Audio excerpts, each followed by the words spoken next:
ధ్యానించాం.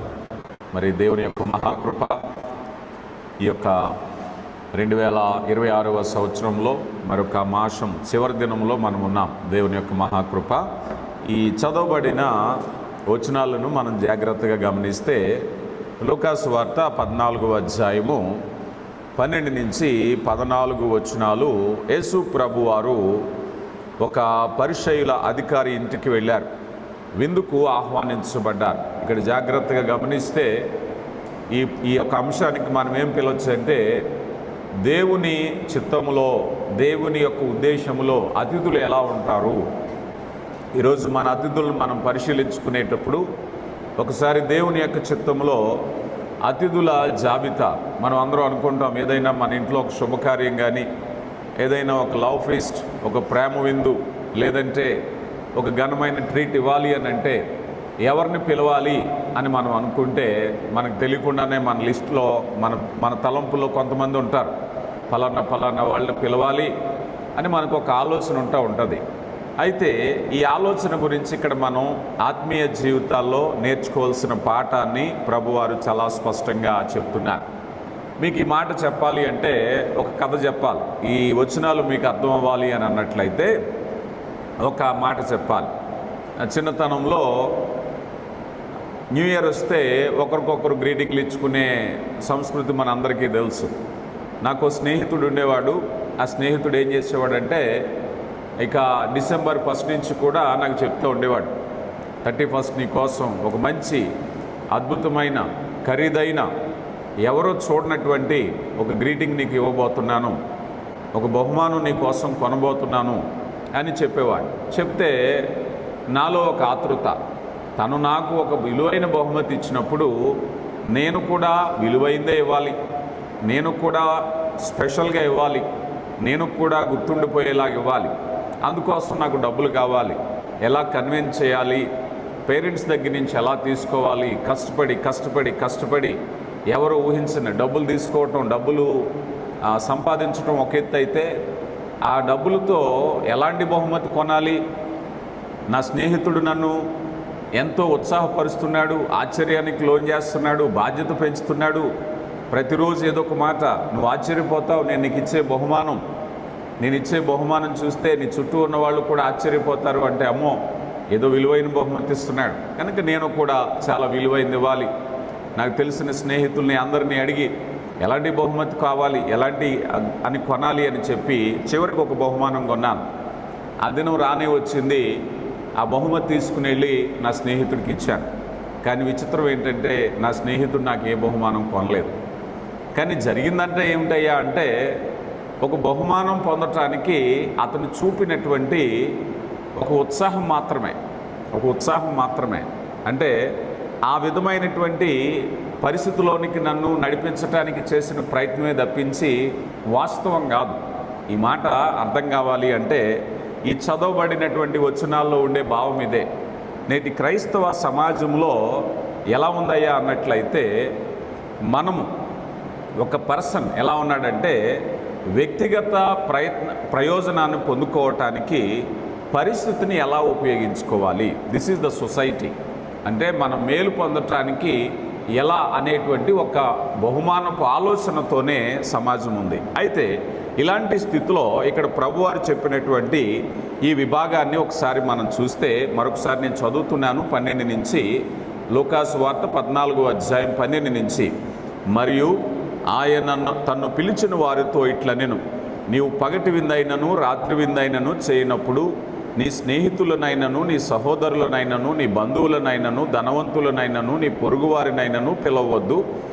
వారు ఒకవేళ నిన్ను మరలా పిలుతురు గనక నీకు ప్రత్యుపకారము కలుగును. అయితే నీ విందు చేయనప్పుడు బేదలను, అంగహీనులను, కుంటివారును, గుడ్డివారును పిలువము.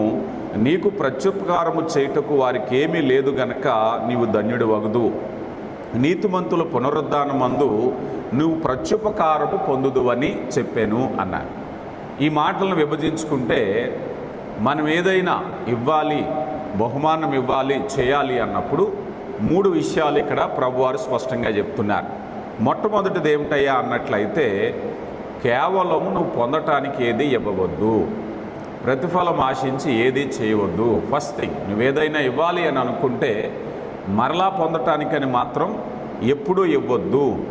రెండవది, ఎవరైనా సరే ప్రతిఫలం ఇవ్వలేని వాళ్ళకి ఇచ్చేటటువంటి ప్రయత్నం చేయి. వాళ్ళు ఇవ్వలేరు అని తెలిసినప్పుడే ఇవ్వాలి. రెండవది. మూడవది, మరి ప్రతిఫలం ఆశించొద్దా?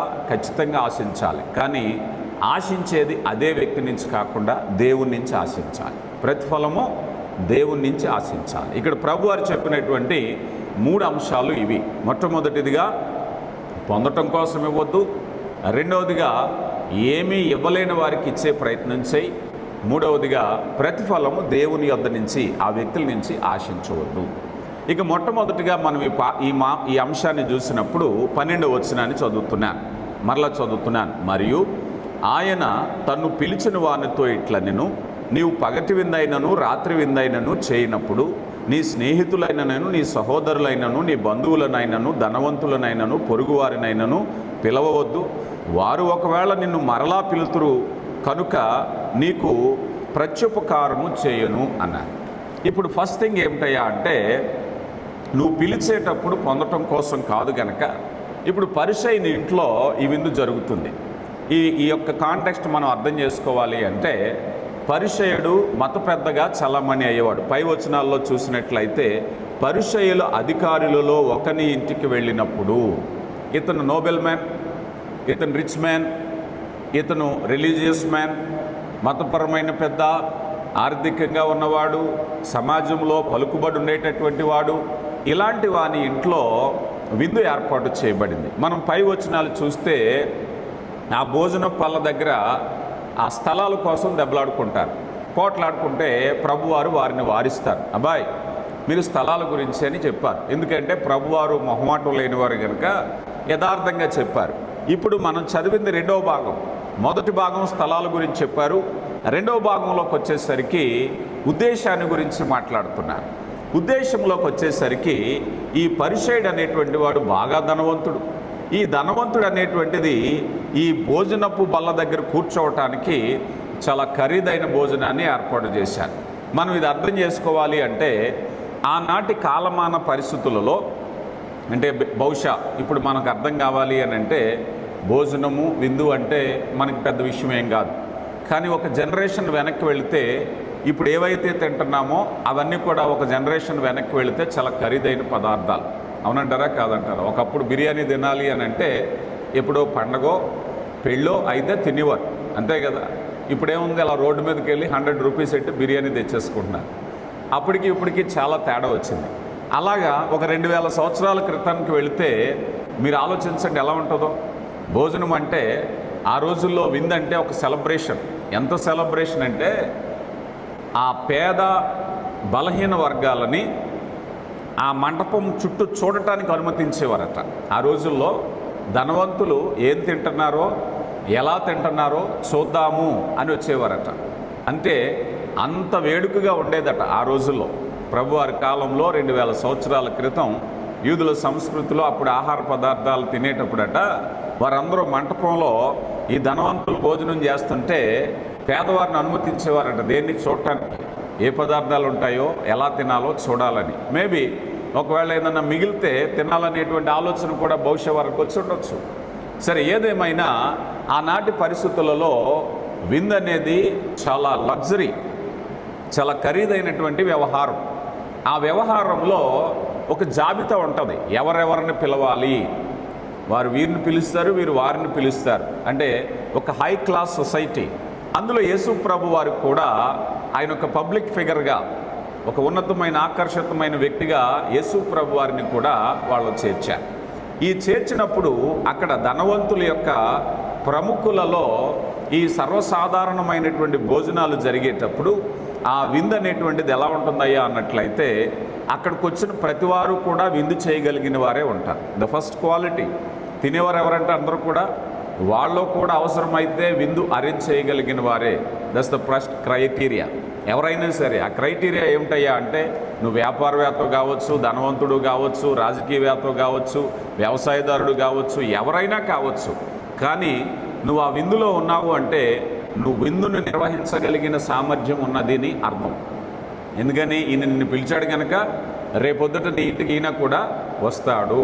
ఇది ద ప్రైమరీ క్వాలిటీ అన్నమాట. అక్కడ అలాంటి క్వాలిటీలో మనం చూసినట్లయితే అక్కడ ఉండేటువంటి జాబితాలో ఈ పరిసయ్యుల యొక్క అతిథులు మాట్లాడేటప్పుడు ఇక్కడ ప్రభు మాట్లాడుతున్నారు. ప్రభు మాట్లాడి ఈ 12వ వచనంలో, అయ్యా ఈ సభ ఈనాటి ఆచార పద్ధతులకు విరుద్ధంగా మాట్లాడుతున్నారు. అందరికీ తెలుసు, కామన్ కల్చరు, వ్యాపారస్తులు, సంపన్నులు, ఫస్ట్ క్లాస్ సొసైటీలో ఉన్న వాళ్ళందరూ వస్తారు. కానీ ప్రభువారు ఒక జాబితా చెప్తున్నారు. ప్రభువారి జాబితా ఎలా ఉందయ్యా అంటే ఆనాటి పద్ధతులకు విభిన్నంగా ఉంది, వాళ్ళకు అంతు చిక్కని విధంగా ఉంది. ఆనాటి సొసైటీలో పాపం చేసిన వాళ్ళుగా, తక్కువ వారిగా, ఎన్నిక లేని వారిగా ఎవరిని చూస్తున్నారో ఆ జాబితా చెప్తున్నారు. నలుగురిని మన కింద వచనాల్లో చూస్తే అంటున్నారు కదా, ఆయన బేదవారును, అంగవిహీనులను, కుంటివారును, గుడ్డివారును పిలువుము. చూడండి, అంటే పరిసయ్యులు ఆనాటి సమాజంలో సొసైటీలో ఉండేటువంటి ఏ క్వాలిటీస్ ఉన్నాయో ఆ క్వాలిటీస్కు వ్యతిరేకంగా ఉండేటటువంటి వారందరినీ కూడా పిలుస్తున్నారు. ఈ 4 వర్గాలలో ఒక కామన్ పాయింట్ ఉంది. ఏమిటయ్యా అంటే ఇప్పుడు మనం చదువుకున్నాం కదా, పేదవారు, అంగవిహీనులు, కుంటివారు, గుడ్డివారు అంటే వాళ్ళు ఖచ్చితంగా రీపే చేయలేనటువంటి వారు, వారు మరలా ప్రతిఫలం ఇవ్వలేనటువంటి వారు, వారు ఇందును ఏర్పాటు చేయలేనటువంటి వారు. అలాంటి జాబితాను ప్రభు చెప్తున్నారు. అయితే ఇప్పుడు ఇక్కడ మనం ఒక విషయాన్ని మనం ఆలోచన చేద్దాం. మనం అన్వయింపులోకి వెళితే బహుశా ఇప్పుడు ఒక మాట అనుకుందాం. మరి ఈరోజు మన ఇళ్లలో, మన సంఘాలలో ప్రేమ విందులు జరగట్లేదా? క్రిస్మస్ ఆరాధనలు జరగట్లేదా? క్రిస్మస్ విందులు జరగట్లేదా? అప్పుడు మాకు తెలిసిన వారిని, స్నేహితుల్ని, బంధువుల్ని, సంఘస్థుల్ని పిలవకూడదా అని అంటే ప్రభు వారు దాన్ని తప్పేం పట్టట్లేదు. ఎందుకంటే దేవుడు ఐక్యతను కోరుకునేవారు. దేవుడు సహోదరులు ఐక్యత కలిగి ఉంటే ఎంత మనోహరము, ఎంత ఆనందమని చెప్పారు. కనుక ఈ సామూహిక భోజనాల్ని, క్రిస్మస్ బహుమానాల్ని ఇచ్చిపుచ్చుకోవటాన్ని ఇక్కడ ప్రభువారే నిషేధించట్లేదు, ఇది కాదని చెప్పట్లేదు. కానీ ప్రభువారి యొక్క ఉద్దేశం ఏమిటయ్యా అన్నట్లయితే తిరిగి ఇవ్వాలన్న ఉద్దేశంతో ఏది చేయొద్దు. నువ్వేది చేసినా కూడా మరలా తిరిగి, అంటే ఈ పరిసయ్యుడు, ఈ ధనవంతుడు ఏం చేస్తున్నాడంటే నేను ఏమి ఇవ్వగలను అని చేయట్లేదు, నేను ఏం పొందుకోగలను అని చేస్తున్నాడు. ఈరోజు చాలామంది నేచర్ అలాగే ఉంటుంది కదా, నేను ఏమి ఇవ్వగలను అనే దానికంటే నేను తిరిగి మరలా ఏం పొందుకోగలను. అంటే ఒక ఫీస్ట్ జరిగింది, ఈ ఫీస్ట్లో మరలా నాకు వచ్చే రిటర్న్స్ ఏంటి, మరలా నాకు వచ్చేటువంటి గౌరవం ఏమిటి అనే ఉద్దేశంతో ఉండొచ్చు. కానీ ఈనాటి సమాజంలో, ఈనాటి ఆత్మీయ జీవితాల్లో, ఈనాటి సంఘాలలో తెలుసుకోవాల్సిన విషయం ఇదే. ఎందుకయ్యా అంటే నువ్వు చేసేటువంటి వాటి విషయంలో ఇక్కడ ప్రభువారు చెప్పినటువంటి 4 కూడా, ఈ 4 కామన్ పాయింట్స్లో నిజంగా లిటరల్గా వారనే కాదు, కానీ ప్రభువారి యొక్క భావం ఏమిటంటే వారు రీపే చేయలేని వారు, వారు మరలా నీకు విందును ఏర్పాటు చేయలేనటువంటి వారు, మరలా నీకు ఒక ఫీస్ట్ను అరేంజ్ చేయలేనటువంటి వారు, మరలా తిరిగి నీకు బహుమానము చెల్లించలేనటువంటి వారు. అలాంటి జాబితాను ప్రభువారు చెప్పారు. ఇది ఆత్మీయ అర్థం. మనం చేసేటటువంటి పని ఏదైనా సరే, ఈరోజు ఎప్పుడైనా సరే మనం ఎప్పుడైతే ఒక కార్యక్రమాన్ని భావం చేస్తున్నామో, కొన్నిసార్లు మనం కూడా కొన్ని రకాలుగా కార్యక్రమాలు చేస్తూ ఉంటాం. చేసేటప్పుడు కొన్నిసార్లు మన సంఘస్థులకే ఏర్పాటు చేస్తాం, సంతోషమే. కానీ అది కూడా తప్పే అంటున్నారు ప్రభువారు. ఎందుకని నీ సంఘంలో ఉన్న వాళ్ళకు మాత్రమే పెడితే వారు మరలా నిన్ను గౌరవిస్తారో బహుమానం ఇస్తారనే కదా. కొన్నిసార్లు మనం చేస్తాం, ఎక్కడెక్కడో ప్రాంతాలు, ఎక్కడో ప్రకృతి వైపరీత్యాలు వచ్చాయి, ఎక్కడో ట్రైబల్ ఏరియా, వాళ్ళెవరో మనకు తెలియదు, ఆ పూటకే భోజనం పెడతాం, అక్కడి నుంచి వచ్చాక వాళ్ళెవరో మనకు తెలియదు, మనం ఎవరో వాళ్ళకి తెలియదు, వాళ్ళ నుంచి మనకు ప్రతిఫలం ఏమీ లేదు. కానీ మన ప్రతిఫలం దేవుని నుంచి వస్తుంది.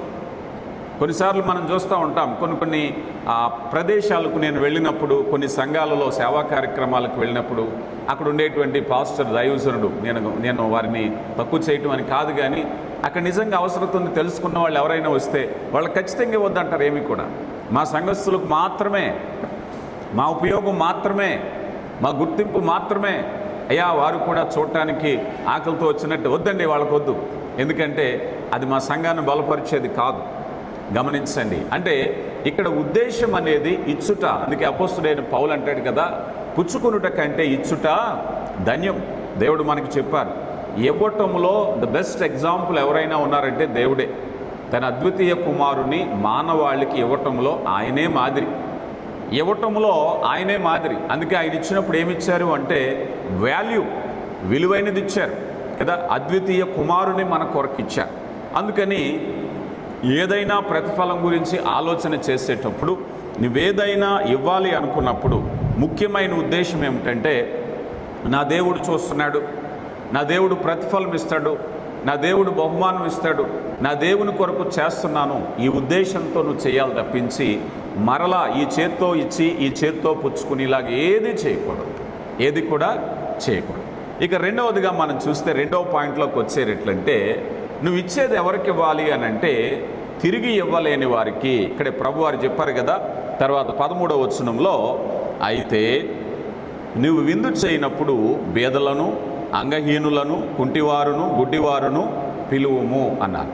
ఈ కామన్ పాయింట్లో చెప్పేది ఏంటంటే, లిటరల్గా కుంటివారు, లిటరల్గా గుడ్డివారు, లిటరల్గా పేదవారని కాదు. ఎవరైతే నీకు రీపే చేయలేకపోతారో, ఎవరైతే నీకు తిరుగు బహుమానం ఇవ్వలేకపోతారో అలాంటి వారు నీ జాబితాలో ఉన్నారా కదా. మనం చాలాసార్లు ఏదైనా ఒక బహుమానం ఇవ్వాలి, ఏదైనా ఒక గిఫ్ట్ ఇవ్వాలి, లేకపోతే ఏదైనా ఒక విందు ఏర్పాటు చేయాలి. ఇమీడియట్గా మన థాట్స్, మన ఐడియాలకి ఎవరు వస్తాయంటే, అమ్మో మనం ఎవరిని పిలవాలి, మనల్ని ఎవరు పిలిచారు, వారు మనల్ని పిలిచారు కనుక వారు మనం పిలవకపోతే బాగోదు. ఇది తప్పేమీ లేదు, ఆలోచన తప్పేమీ లేదు. అలాగని చెప్పి మొత్తం అంతా ఆ జాబితా పెట్టుకోవద్దు నువ్వు. ఒకవేళ నిన్ను పిలవని వారు ఉంటారు, ఒకవేళ నీ బంధువుల్లో, నీ స్నేహితుల్లో, నీకు తెలిసిన వారిలో, నీ పరిచయస్తుల్లో, నీ చిన్ననాటి స్నేహితుల్లో ఎవరో యోగ్యత లేని వారు ఉంటారు. వారు బహుశా నిన్ను ఎప్పుడూ పిలవకపోయి ఉండొచ్చు. వారిని పిలిచి ప్రేమను పంచాలి. వారు రేపొద్దుట మరలా నిన్ను పిలవరని సంగతి తెలుసు.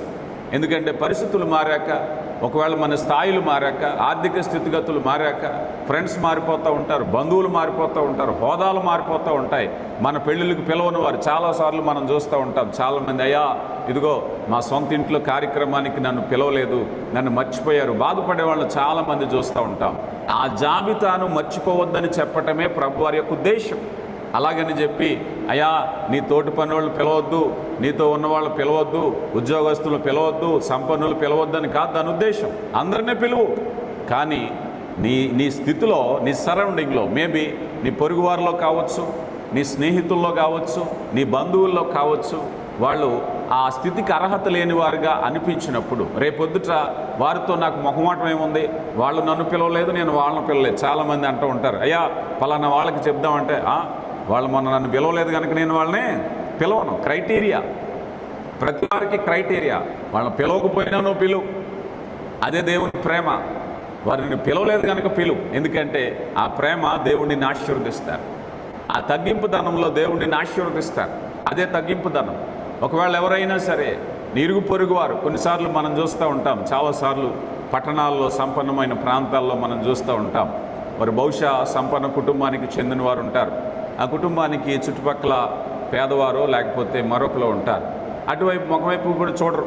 ఎక్కడో ఈ కార్యక్రమానికి పొరుగు రాష్ట్రాల నుంచి, పొరుగు పట్టణాల నుంచి, పొరుగు దేశాల నుంచి వస్తారు, కానీ పక్కన ఉన్న వాళ్ళని పిలవరు. ఎందుకంటే వీరి స్థాయి కాదనుకుంటారు, వీళ్ళకు ఉండేటువంటి ఆలోచన. కానీ ప్రభు చెప్తున్నారు కనుక, ఇదిగో నీకు ఎవరైతే ప్రతిఫలము ఇవ్వలేరో, ఎవరైతే తిరిగి ఇవ్వలేరో ఆ జాబితా నీ పిలుపులో ఉండాలి, ఆ జాబితా నీ మైండ్లో ఉండాలి. కొన్నిసార్లు మనం చూస్తూ ఉంటాం సోషల్ మీడియాలో చాలా మంచి పనులు, పలానా చోట వివాహం అయిందట, ఆ పెళ్లి ఖర్చు అంతా వాళ్ళు చేయకుండా ఏం చేశారట, ఎక్కడో అనాథ శరణాలయానికి ఇచ్చారని, మరో చోట ఇచ్చారని మనం చదువుతూ ఉంటాం. కనుక కొన్నిసార్లు మనం చేసేటటువంటి పని దేవునికి మహిమ చేయలేలాగా, కొన్నిసార్లు మనం కూడా మన సహవాసం ద్వారా కొన్ని ప్రాంతాల్లో మనం కార్యక్రమం చేసినప్పుడు బహుశా నా పేరు కూడా వాళ్ళకి తెలియదు. ఈ మధ్యకాలంలో నేను ఒక హాస్పిటల్లో భోజనాన్ని వడ్డిస్తుంటే అక్కడ ఉండేటువంటి కొంతమంది వచ్చి నన్ను ప్రతిఘటించారు. అయ్యా మత ప్రచారం చేస్తున్నావు నువ్వు ఇక్కడ, నువ్వు పాస్టర్ అని మాకు తెలుసు అన్న ఎలిగేషన్. నేను ఆయనకు ఒక మాట చెప్పాను, నేను ఇక్కడ ఈ హాస్పిటల్లో చాలా రోజుల నుంచి నేను అన్నం పెడుతున్నాను. నేను భోజనం పెట్టేవాళ్ళు, తినేవాళ్ళకి నేనెవరో, నా పేరేంటో, నా వృత్తి ఏంటో కూడా తెలియదు. నేను సువార్త ప్రకటిస్తున్నానని నిరూపించగలిగితే నిరూపించు. నేను ఎక్కడ భోజనం పెట్టినా చాలామంది నన్ను విమర్శిస్తూ ఉంటారు. ఎందుకనంటే, అయ్యా మీరు కేవలం భోజనమే పెడతారు కదా, అప్పుడు వాక్యం ఎందుకు చెప్పరని. వాక్యం చెప్పే సందర్భం వేరు, ఆకలితో ఉన్న వాళ్ళకి నేను ముందు భోజనమే పెడతాను కదా. వారి ఆకలిని ఆసరాగా చూసుకుని, ఇదిగో నువ్వు సువార్త విను, ఈ బైబిల్ పట్టుకో, నీకు అన్నం పెడతానని నేను ఎప్పుడూ అన్ను. అది ఎవరైనా, అదే మతం, ఏ వర్గం, ఏ ప్రాంతం ఎవరైనా వారిని ఆకలినే చూడాలి. ఎందుకనంటే దేవుని ప్రేమను అందించాలి. ఆ దేవుని ప్రేమను అందించి, చాలాసార్లు చెప్తాను, నేను చాలా ప్రాంతాల్లో పెట్టినప్పుడు నాకు వారి పేరు తెలియదు, నా పేరు వాళ్ళకి తెలియదు, నా వృత్తి ఏంటో నాకు తెలియదు. అంతే, భోజనం పెట్టామా వచ్చామా. ఎందుకంటే అదే ప్రభువారు చెప్పింది కదా, నీ కుడి చేయి పెట్టింది ఎడం చేయికి తెలియకూడదన్న ఉద్దేశం అంటే ఏమిటయ్యా అంటే, నీ గుర్తింపు నువ్వు కోరుకోవద్దని. వాస్తవానికి కుడి చేయికి తెలియకుండా ఎడం చేయి జరుగుతుందో చెప్పండి? మన శరీరంలో ఎప్పుడైనా జరుగుతుందా?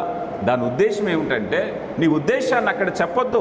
నువ్వు వెళ్ళినప్పుడు వారి ఆకలి తీర్చేసి వచ్చాయి, వారి నుంచి ఏమీ లేదు. అందుకే దేవుని కృపను బట్టి విజయవాడలో, బుడమేరులో వేలాది మందికి ఆహారం అందించాం. వాళ్ళు ఎవరు కూడా ఎప్పుడు ఏ రోజు కనీసం నా దగ్గరికి వచ్చి వాళ్ళ ఆకలిలో, వాళ్ళ కష్టంతో వచ్చి, తోపులాట్లో వచ్చి నేను అందించి భోజనం తీసుకుని వెళ్ళిపోవటమే కానీ, నువ్వెవరని కానీ, నీ పేరేమిటి కానీ, నువ్వు ఎందుకు పెడుతున్నావు అని ఏ రోజు నన్ను అడగలేదు, నేను చెప్పలేదు. వేలాది మందికి ఆహారం అందించాం. అలాగే కేరళలో అందించాం, ఎక్కడెక్కడో అందించాం. ఏ రోజు మన గురించి కానీ, మా సంస్థ ఇదని కానీ, మా సహవాసం ఇదని కూడా నేను చెప్పే ప్రయత్నం చేయను. ఎందుకనంటే ప్రతిసారి అదే చెప్తాను. భోజన కార్యక్రమాలలో నేను అదే చెప్తాను, అయ్యా దీని వెనక చాలామంది కష్టార్జితం ఉంది. మేబీ నేను అదే చెప్తున్నాను. ఒకవేళ నేను వెళ్ళిన చోటకి, అయ్యా నేను పాస్టర్ గారిని, నా పేరు ఇమానియల్ రాజు, ఇదిగోండి భోజనం అన్నాను అనుకోండి, వాళ్ళ దృష్టిలో నేను గొప్ప అవుతాను. కానీ కష్టార్జితం ఎవరిది? దాని వెనక చాలామంది కష్టార్జితం ఉంది. దాని వెనక చాలామంది చెమట ఉంది. దాని వెనక చాలామంది ఎవరు చూస్తారు, ప్రతిఫలం ఎవరిస్తారు? దేవుడు. వాళ్ళగా తిన్న వాళ్ళ కాదు, వడ్డించిన నేను కాదు. మన నమ్మకం ఏమిటి? ఇప్పుడు నాకెవరో చిన్న సహాయం చేశారనుకోండి, వాళ్ళ నమ్మకం ఏమిటి? ఖచ్చితమైన నమ్మకం.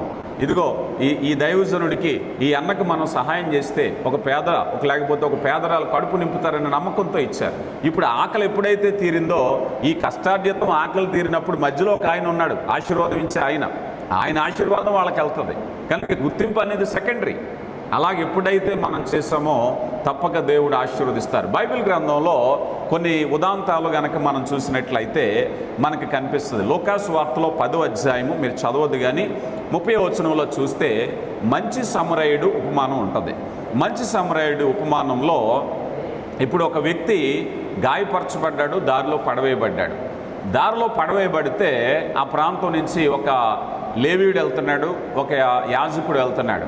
ఈ యాజకుడు లేవీయుడు వెళ్ళినప్పుడు వాళ్ళకు ఉండే స్ట్రాటజీస్ వాళ్ళకు ఉన్నాయి.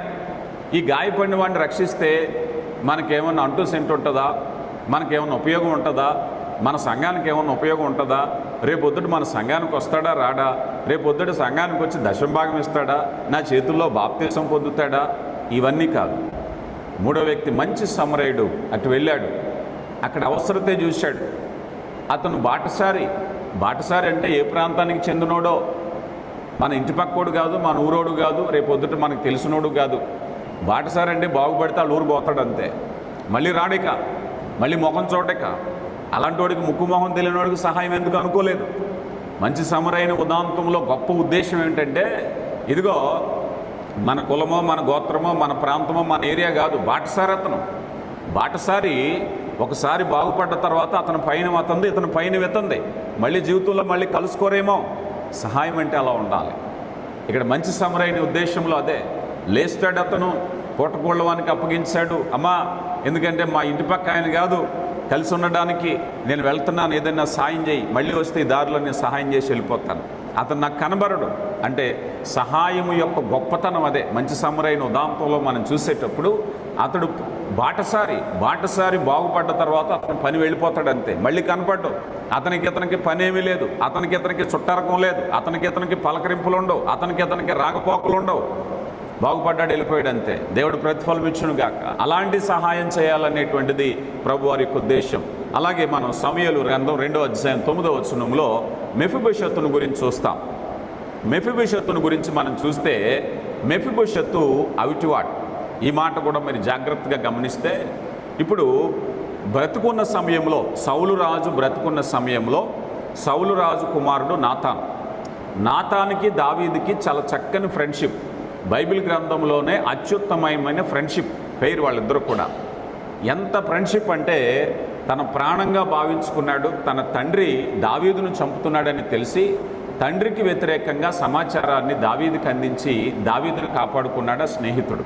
అయితే కాలం గడిచింది, కొంతకాలానికి సౌలు చనిపోయాడు, అలాగే నాతాను కూడా చనిపోయాడు, కుటుంబం అంతా చనిపోయాక దావీదు రాజుగా అంచెలంచెలుగా చాలా గొప్ప స్థాయికి ఎదిగిపోయాడు, సంపన్నుడు అయిపోయాడు, బలమైన రాజు అయిపోయిన తర్వాత కొంతకాలానికి అంతఃపురంలో ఉన్న దావీదుకు ఒక మనసు గుర్తొచ్చింది. అయ్యో, నా స్నేహితుడు నాతాను చనిపోయాడే, నా స్నేహితుడి నిమిత్తం ఉపకారం చేయటానికి ఆ కుటుంబంలో ఎవరైనా మిగిలిన్నారా?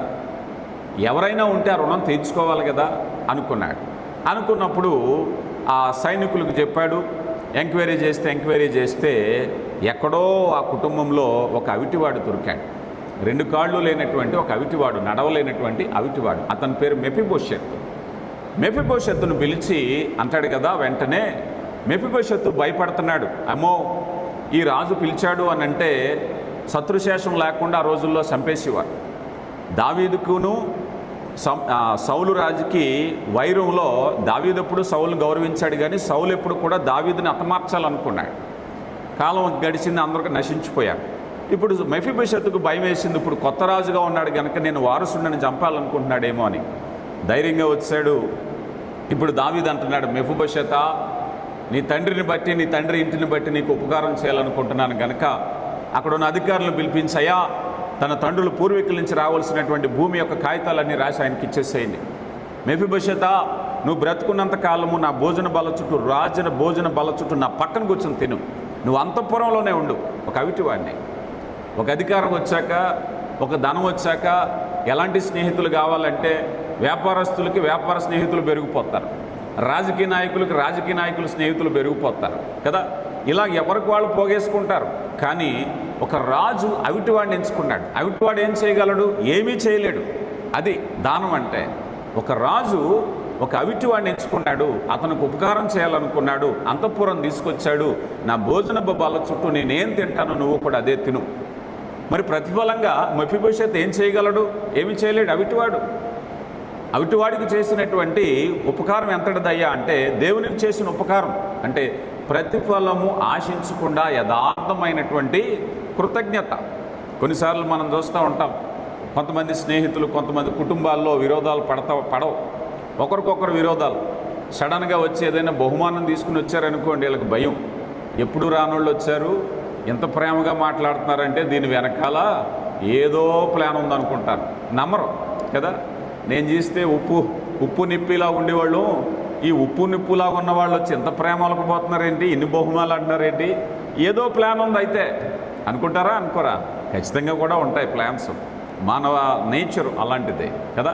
కానీ ఇక్కడ దావీదు యొక్క గొప్ప గుణం ఏమిటంటే అవిటి వాడిని పిలిచి, అయ్యా ఇలా రా, ఇదిగో నీకు నేను సహాయం చేస్తున్నాను అన్నాడు. నిలబెట్టుకున్నాడు. అంటే ప్రతిఫలం లేనిది. ఈ సమయంలో యోబుని గురించి కూడా నేను మీకు తెలియపరుస్తాను. యోబు గ్రంథంలోకి వెళితే ఒక మాట చెప్పి నేను ముందుకు వెళ్తాను. 29వ అధ్యాయము 15-16 వచనాలు. 29 యోబు గ్రంథం 29వ అధ్యాయం 15-16. గుడ్డివారికి నేను కనులనైతిని, కుంటివారికి పాదములనైతిని, దరిద్రులకు తండ్రిగా ఉంటిని, ఎరగని వాని వాద్యము నేను శ్రద్ధగా విచారించి తిని. చూడండి, యోబు దాన ధర్మాలు చేశాడట. ఎవరికి చేశాడట?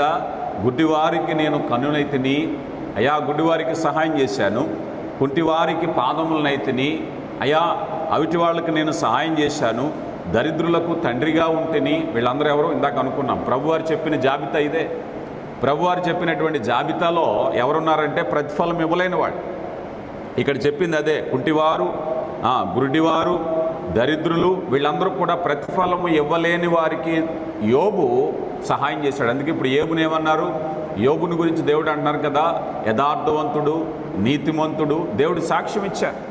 దేవుడు సాక్ష్యం ఇచ్చినటువంటి వ్యక్తిగా బలా నమ్మకమైన మంచి దాసుడు అనటానికి ఉండవలసిన క్వాలిటీస్ ఇవి. యోబులో ఇవే ఉన్నాయి కనుక దేవుడు అంటున్నారు ఈరోజు అలాంటి క్వాలిటీస్ నీలో నాలో ఉండాలని కోరుతున్నారు. కనుక ప్రియులారా, లిటరల్గా కుంటివారా గుడ్డివారా ఎక్కడ దొరుకుతారని కాదు. సమాజంలో వెలువేయబడిన వారు, సమాజంలో ఒంటరిగా ఉన్నవారు, దీనస్థితిలో ఉన్నవారు, మానసికంగా సంతోషంగా లేనివారు, సమాజము చేత కుటుంబము చేత తృణీకరింపబడిన వారు ఎవరైతే ఉన్నారో అర్హత లేనివారు, వారు నీ ఎంపికలో ఉండాలి. ఈరోజు దేవుని సన్నిధులు, అయ్యా నా విందు చేసుకుంటే నేను ఎవరిని పిలవాలి అని అనుకున్నప్పుడు నీ బంధువుల పిలుపు తప్పులేదు, నీ తోటి వ్యాపారస్తుల పిలుపు తప్పులేదు, నీ ఉద్యోగస్తుల పిలుపు తప్పులేదు. కానీ ఆ జాబితాలో మరలా నీకు ఉపకారం చేయలేని వారి జాబితా ఖచ్చితంగా ఉండాలి అనేది. ఇక తర్వాత ఈ విషయంలో మరొక ప్రశ్న ఏమిటయ్యా అన్నట్లయితే, ఇక్కడ ఇచ్చేదాని గురించి మాట్లాడుతున్నారు కదా, అంటే డబ్బు పంచటమా వస్తు రూపేణా పంచటం అంటే ప్రభు మనసు ఏమిటంటే వస్తువులు డబ్బే కాదు, నీ ప్రేమను కూడా పంచు. ఈరోజు మనిషి ఒక మంచి మాట్లాడాలన్నా కూడా ఒక లెక్క ఉంటుంది, ప్రతి వాళ్ళకి ఒక లెక్క ఉంటుంది. నేను నీతో మంచిగా మాట్లాడాలంటే నువ్వు నాతో మంచిగా మాట్లాడాలి, నువ్వు నాతో దురుసుగా మాట్లాడితే నేను నీతో మాట్లాడను అనేటువంటి ఒక లెక్క.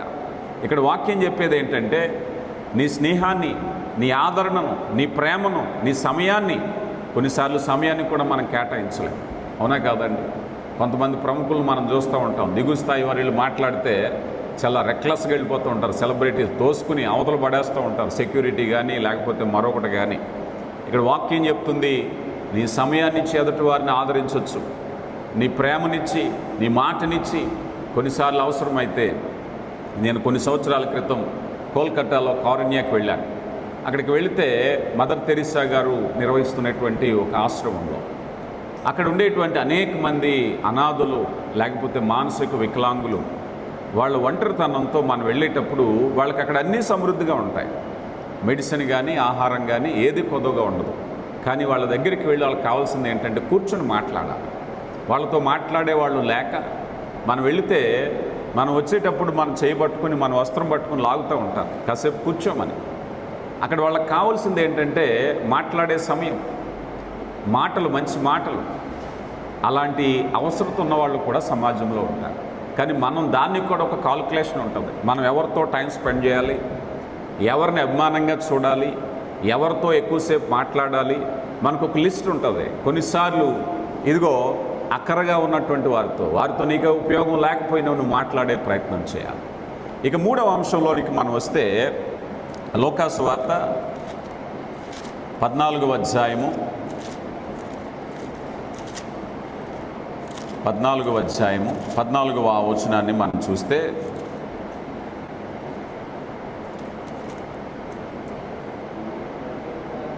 నీకు ప్రత్యుపకారము చేయుటకు వారికి ఏమీ లేదు గనుక నీవు ధన్యుడు వగుదువు, నీతిమంతుల పునరుద్ధానమందు నువ్వు ప్రత్యుపకారం పొందవాలని చెప్పాను. మీకు ఈ మాట అర్థం కావాలి అంటే ఒక సింపుల్ లైన్లో చెప్తాను. మనం ఏదైనా ఉపకారం ఆత్మీయంగా కానీ ప్రభువారు చెప్పినా కానీ మనం చేసినా కానీ ఉపకారం పొందాలనే చేస్తాము, కూడా చేయాలి. అంతేనా కాదా? ఉపకారం అంటే ఇచ్చినట్టు ఆహారం కాదు. మనం చేసేది ఉపకారం చేస్తే దేవుని ఆశీర్వాదం ఉపకారం అని మనం చేస్తాం. కొంతమంది లోకరీతిగా నేను నీకు ఆ వస్తువు ఇచ్చాను కనుక నాకు వస్తువు ఇయ్యని చేస్తారు. వాక్యం తెలిసిన వాళ్ళు దేవుడి నుంచి మనకు ఒక ప్రతిఫలం వస్తుందని, దేవుడి నుంచి బలా నమ్మకమైన మంచి దాసుడా అనిపించుకుంటామని మనం చేస్తాం. ఏదైనా ప్రతిఫలమే. కానీ ఇక్కడ మీకు ఒక సింపుల్ లైన్లో చెప్పాలి అంటే ప్రతిఫలము ఒక్కసారే వస్తుంది, 2 సార్లు రాదు. Right are wrong? అంతేనా? ఉదాహరణకు అనుకుందాం, నేను మిమ్మల్ని భోజనానికి పిలిచాను, ఒకసారి పిలిచాను. అప్పుడు మీరు నన్ను ఎన్నిసార్లు పిలుస్తారు? చెప్పాలి. ఎన్నిసార్లు పిలుస్తారు? మీరు ఒకసారే పిలుస్తారు, అవునా కదా? లేదు, నేను మీకు ఒక తులం బంగారం పెట్టి రింగు గిఫ్ట్గా ఇచ్చాను, మీరేం చేస్తారు? ఒక తులం బంగారం ఇచ్చి ఒకటే ఇస్తారు, అంతేనా? 2 తులాలు ఇటు చేయించారా? చెప్పండి. 2 తులాలు చేయించరు కదా. అంటే ప్రతిఫలము ఒక్కసారే వస్తుంది. ఈ మాట ఎందుకు చెప్పానో గుర్తుపెట్టుకోండి. నీకు ప్రతిఫలం 2 ఉంది, ఏది కావాలో నిర్ణయించుకో. ఒకటి, భూమి మీద ప్రతిఫలం తీసుకుంటే పునరుద్ధానంలో ప్రతిఫలం లేదు. ఇక్కడ వాక్యం చెప్పేది అదే. ఇక్కడ ఏమంటున్నారు? నీవు ప్రత్యుపకారము పొందుదువు అని చెప్పాను కనుక ఎలా పొందాలి అని అన్నట్లయితే నీ పునరుద్ధానములో అని అంటే, ఇప్పుడు నువ్వు తొందరపడి ఇక్కడ తీసేసుకున్నావు అనుకో, అక్కడ కోల్పోతావు, అవునా కదా? ఇప్పుడు ఎవరికో మనం భోజనం పెట్టాం, వాళ్ళు మనకు భోజనం పెట్టేస్తారు, చెల్లి అయిపోయింది, ఇంక ప్రతిఫలం లేదు ఇక. అంటే భూమి మీద చెల్లించినటువంటి కార్యాలు నువ్వు దాచుకోవాలి. అందుకే ప్రకటన గ్రంథంలో వీరి వెంట వీరి నీతిక్రియలు వెళ్ళాలట, ప్రతిఫలం వెళ్ళాలట, మనతో పాటు పరలోకం. మనతో పాటు పరలోకం ఆ నీతిక్రియలు వెళ్ళాలి అని అంటే ఈరోజు భూమి మీద మనం ప్రతిఫలము ఆశించని పనులు చేయాలి. మనం ఎప్పటికప్పుడే క్రెడిట్ తీసేసుకున్నాం అనుకుందాం, క్రెడిట్ ఏం మిగలలేదు, ఇక మిగలకుండా చేసేసాం అంతానే. ఈ చేత్తో ఇవ్వడం, ఈ చేత్తో తీసుకోవడం అయిపోయింది అంతే, ఏది మిగిల్చుకోలేదు.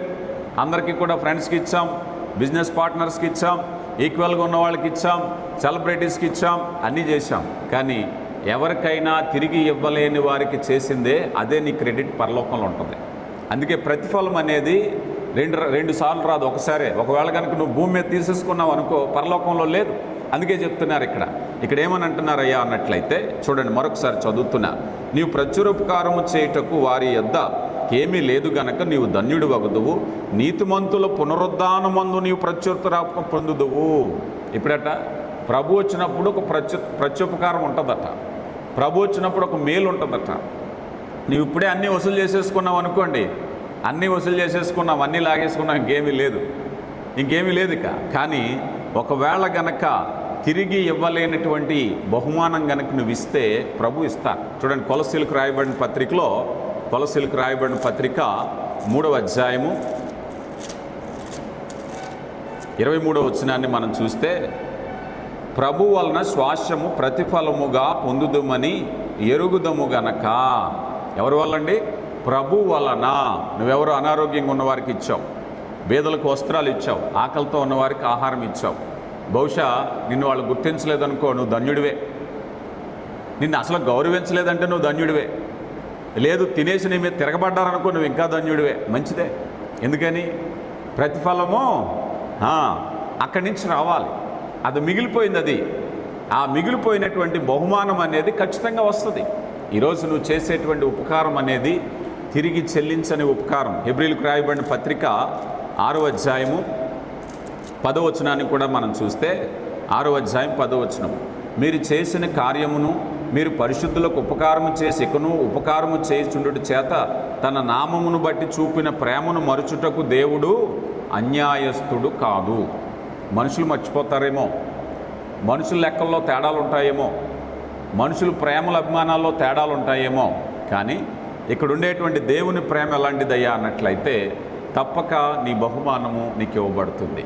ప్రియులారా, నిశ్చత్వం ఉందని మనం నమ్ముతున్నాం, ప్రభు రాకడుందని మనం నమ్ముతున్నాం. ఆ రాకడలో ప్రభు బలా నమ్మకమైన మంచిదాసుడా అని బహుమానం ఇచ్చే పనులు మనం చేయాలి.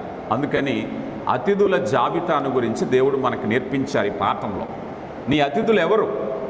ఈరోజు నీ దగ్గర ఉన్న సమయాన్ని, నీ దగ్గర ఉన్నటువంటి తలంతుని, నీ దగ్గర ఉన్నటువంటి ధనాన్ని ఎప్పుడు ఎవరికి ఖర్చు పెడుతున్నావు అన్నది ఒకసారి ఆలోచన చెయ్యి. అంతా కూడా వ్యాపారంగా తిరిగి ఇచ్చే విధంగానే కాకుండా తిరిగి ఇవ్వని వారి కొరకు వెచ్చించింది నీకు ఆశీర్వాదం. అదే విలువైన ఆశీర్వాదం. అయ్యా, ఇదిగో ఇది నాకు తిరిగి రాదు అని ఇచ్చావు కదా, అది నీ కొరకు పరలోకంలో దాచబడుతుంది. యేసుప్రభు వారు అంటారు కదా, ఇదిగో భూమి మీద ధనాన్ని కూర్చుకొనవద్దు, పరలోకంలో ధనాన్ని కూర్చుకోవటం అంటే ఇదే విషయాన్ని తిమోతికి రాసిన మొదటి పత్రిక 6వ అధ్యాయంలో కూడా, ఇహమందు ధనవంతులైన వారు గర్విష్ఠులు కాక సమస్తమును ధారాళముగా అనుగ్రహించి దేవుని యందు నమ్మిక ఉంచి ధనవంతులైన వారు తమ సొంత ధనముతో రాబోయేటటువంటి కాలము కొరకు జాగ్రత్త పడాలి. అలాంటి ఆత్మీయ స్థితిని పెంపొందించుకోవటానికి మన భౌతిక వనరులు వినియోగించుకోవాలి అని చెప్తున్నారు. మరి ఆ రీతిగా దేవుని కృపను బట్టి మనం అందరం కూడా ఆత్మీయ జీవితాలలో మన యొక్క జాబితా ఎలా ఉండాలి? మేబీ మనం అనుకోవచ్చు, అయ్యా మా ఫ్రెండ్స్లో ఎవరో పేదోళ్ళు లేరండి, అయ్యా నా చుట్టూ ఉన్నవాళ్ళు ఎవరు లేరంటే, ప్రపంచంలో అవసరతలో ఉన్నవాళ్ళు చాలామంది ఉన్నారు, అక్కరలో ఉన్నవాళ్ళు చాలామంది ఉన్నారు. వెతికి చూస్తే కనీస అవసరతలు తీరని వారు చాలామంది ఉన్నారు. కనుక నీడీ పీపుల్ లోకంలో ఎప్పుడూ ఉన్నారు. నీ ప్రేమను ప్రదర్శించటానికి దేవుడు అవకాశం ఇస్తున్నారు. అటు జ్ఞానము చేత మనం నింపబడుదుగాక. ఆమేన్. పరిశుద్ధుడా, ప్రేమ కలిగిన దేవ, మహోన్నతుడా, కృప కలిగిన తండ్రి,